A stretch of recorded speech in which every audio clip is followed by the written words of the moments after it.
Tiferet Shebehod. Yesterday was 30 days to the Omer. And yesterday we were talking about how it's important for a person to make space for another person. When a person makes space for another person,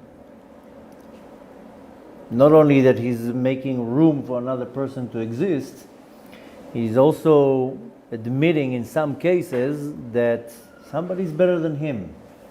Some people do it naturally. Some people, it's very hard for them to admit that somebody else is better. Sometimes it's hard for people to admit that they don't understand something, that it's above their ability. They find it hard to say, no, this I don't understand, or this is beyond what I can grasp. But nevertheless, when a person is in any type of state of confession, or that I admit, and I humble myself, the spiritual result is that he's surrounded with what's called hod. It's called in Hebrew anava. Anava or tzniut. This is hod shebanefesh.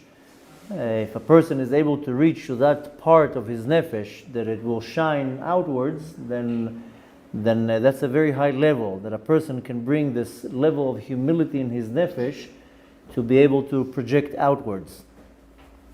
The ones that we know that did it very well was Moshe Rabbeinu, of course, that his hod, this level of humility, was able to shine outwards.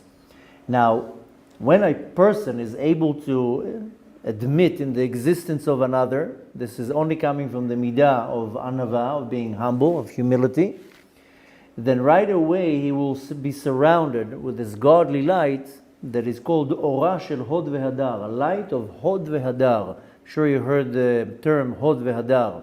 Hod vehadar levusha. We sing that every Friday when we say Eshet Chayil. Hod vehadar can be explained, like I said, it can be explained as glory and majestic splendor. Now, the last 2 days we were talking about Chesed Shebahod and Gvura Shebahod. Chesed Shebahod, we were explaining, is me making space for another person, that another person exists. Gvura Shebahod is when I actually know how to apply that. I need the strength to do that, because it means that I'm diminishing myself. And now we're coming to Tiferet Shebahod. Tiferet, first of all, Tiferet can be beauty.